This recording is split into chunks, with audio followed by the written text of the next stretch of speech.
Hello, Macey here. As you know, Spiritwolf's fleet is waiting in orbit around Laythe for the arrival of the Hanland invasion force. We are ready and we are waiting, but we know very little about what we're facing apart from one image that we managed to capture. So back on Kerbin, Spiritwolf's intelligence division have decided to search some of the space hulks that are floating around orbit from previous engagements with Hanland. So they've asked this Gladius, which is currently on a blockade orbit, to locate and search the wreck of the Medusa, which was the last Hanland ship to be seen leaving orbit.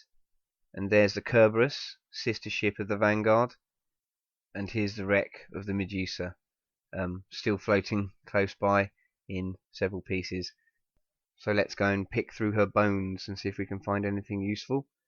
The Gladius has been out here for several months on blockade, but no Hanland ships have left Kerbin recently.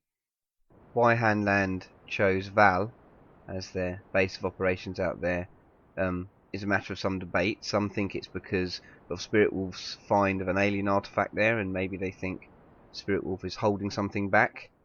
Well, I can assure you there was nothing there apart from what we've already reported to the scientific community. But now they clearly have their sights set on Laythe as a better prospect for their future. Of course, we are not going to let that happen.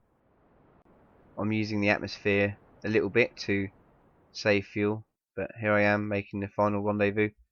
Now let's take a closer look at this space hulk.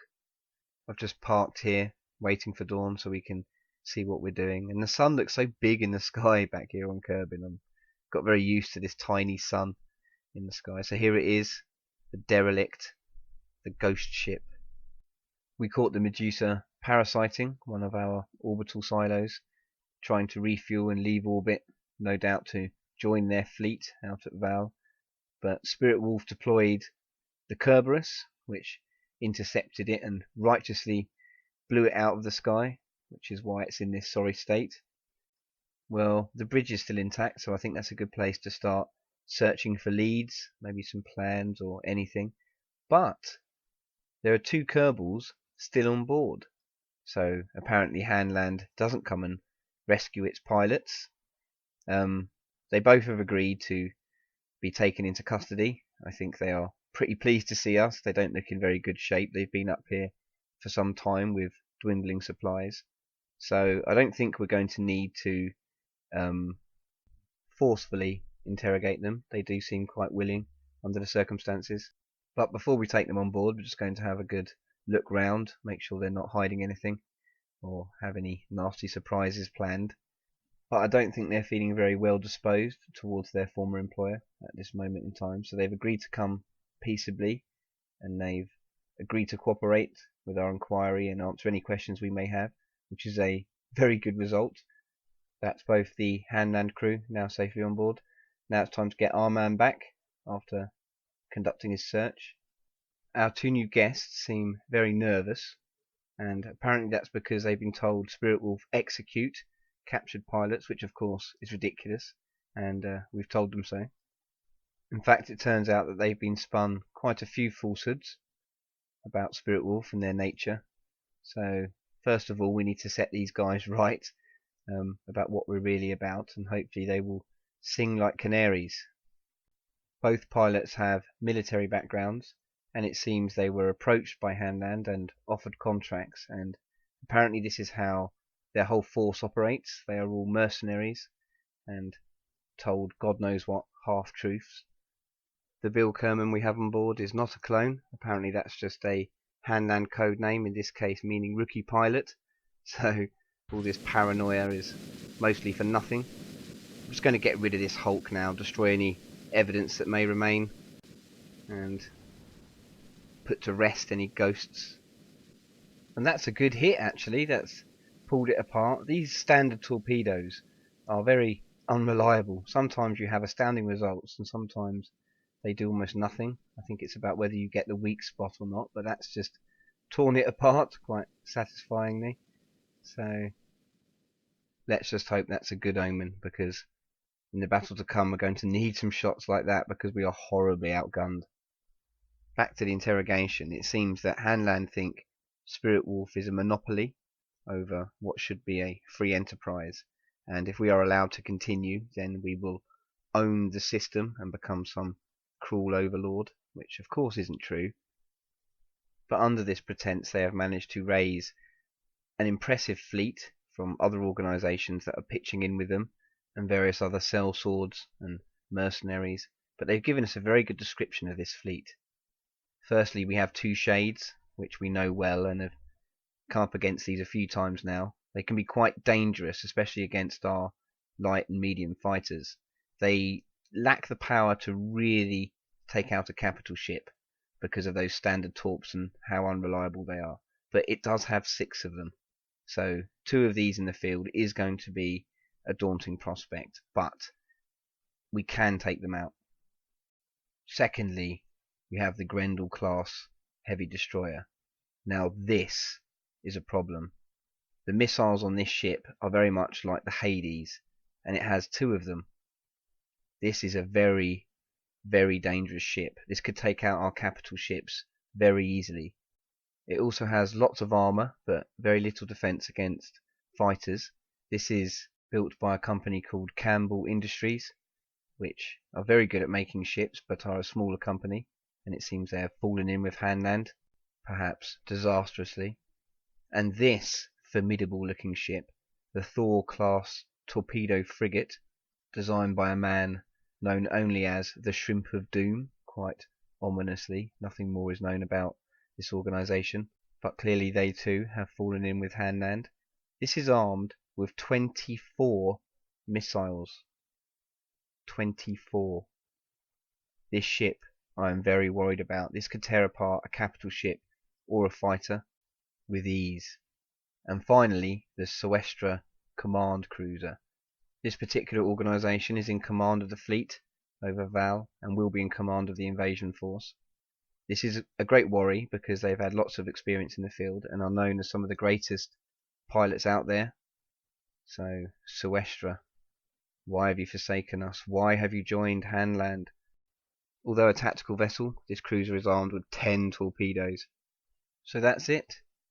We've learned all we can about the disposition of the enemy force, and we've seen only disaster there because we are very much outgunned.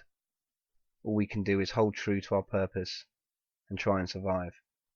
Now guys, I want this to be a real battle. I don't want to script this. I don't want to know the outcome. So I've asked Suestra to command the enemy fleet for me.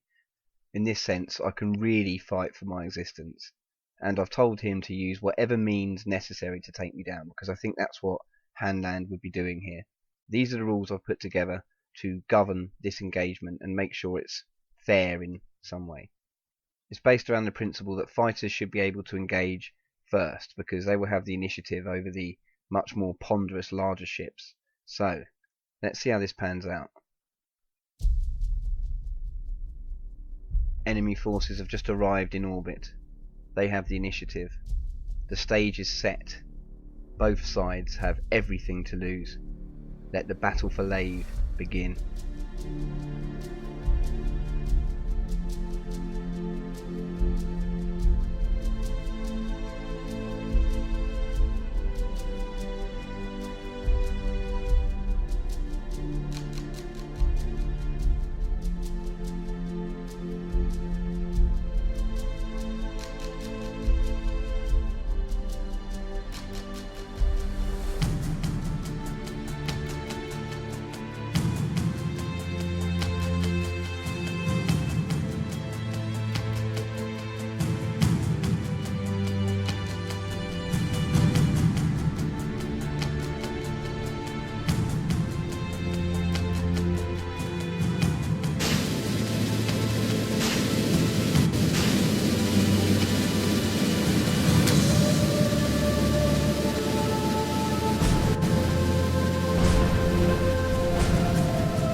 we've just lost an Isprit. The pilot survived, but the Isprit is utterly destroyed. It seems it survived the initial torpedo salvo, but then, having failed to do any damage, the Hanland pilot then decides to ram the Isprit, completely annihilating it and itself. Things are looking no better. Now we know how desperate Hanland is to win this engagement. This is the enemy fleet, and this is my fleet, and that's the two wrecked ships floating off there. Okay, time to retaliate. I've sent the Isprit over to engage one of the shades, because I think those shades are going to be able to do a lot of damage if they're used as torpedoes. So we need to take that out first. While that's on its way over, I'm going to get Red Leader to his ship and get him armed up, because he's going to be going out next. He's quite thrilled to be seeing some real combat after so long in space. Although I think even Red Leader would prefer the situation to be a little less desperate. So I've given him a full stack of torpedoes there, because I think he's going to need them. While we've been doing that, the Isprit is nearly at its target and ready to start its attack run. I've decided to target a shade because I'm not convinced the weapons on this can do serious damage to a capital ship, but I think I can take out a shade, and that shade is a priority because it's maneuverable, it's fast, and if it can't do a lot of damage with its torpedoes, it can by ramming. Although not really capital ships, they are big ships, and look at them hovering out there, ominous. We really are in a lot of trouble. Right, let's get this shade. And that's a hit! Only with one missile though. The spacing on the wings can make it quite hard, and is that it's okay. Damn it. It's damaged, but that's okay. May the gods help us now. The missiles on an Isprit are more powerful than those standard torpedoes, so if that can't penetrate it, I'm not sure what can. I know the Vanguard can take a shade out, it's the only thing that has so far, but a lot is yet to happen before that gets a turn.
Tragedy. The Spirit of Kerbin. No. A huge, horrendous rend down her side. So long in space. So many years of service.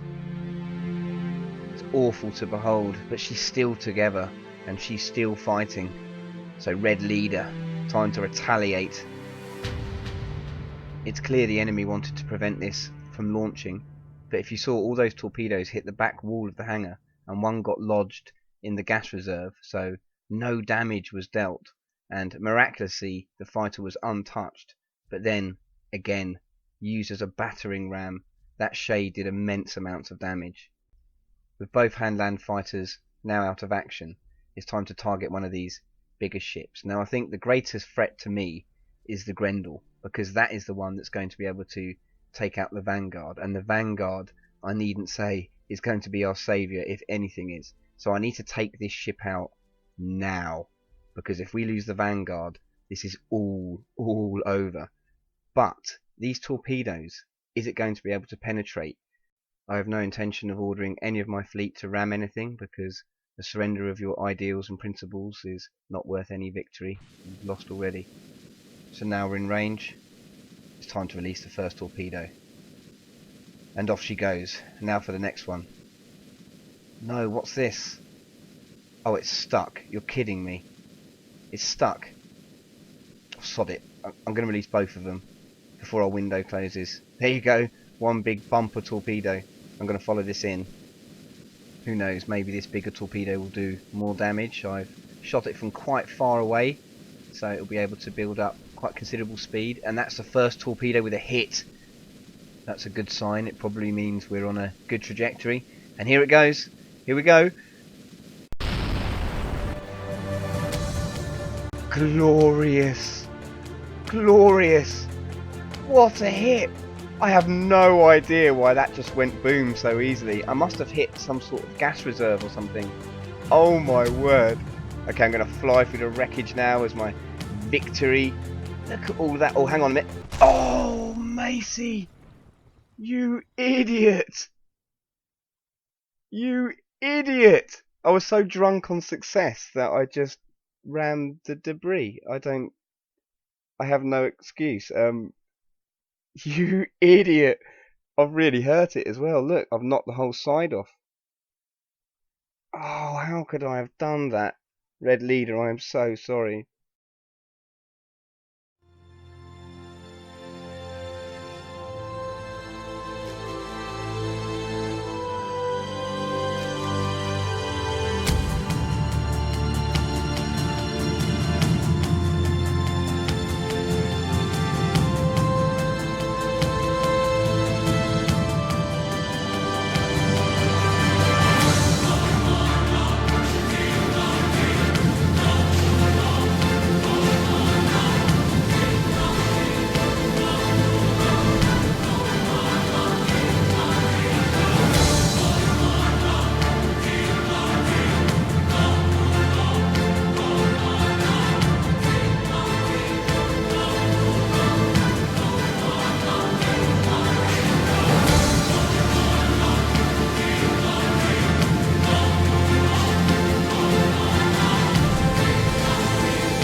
Game over.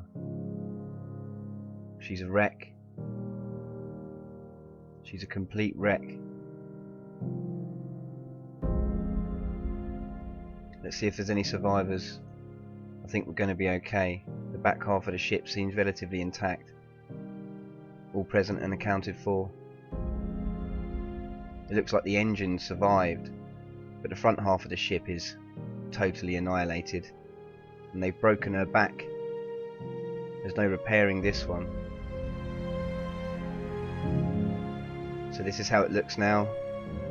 Hanland evidently decided to settle their long-standing grudge and destroy their nemesis, the Spirit of Kerbin, where he could put that missile frigate to good use. I'm sure the armour of the Vanguard could have withstood it.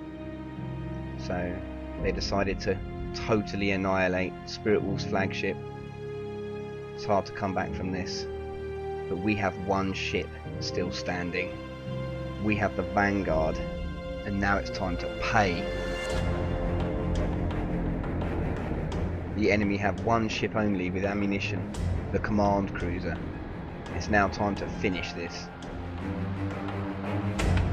We can just about deal with the loss of our flagship if we still have this in orbit around Laythe. Laythe is ours as long as we have this battle cruiser.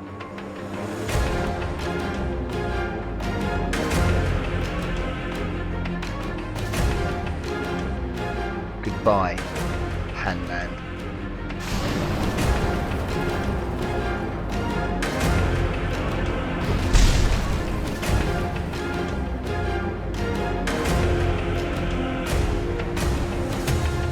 So we've beheaded the dragon. Signal lost, which means no survivors. You brought it on yourself, Hanland. You mess with Spiritwolf, and this is what happens. Derelict.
Turn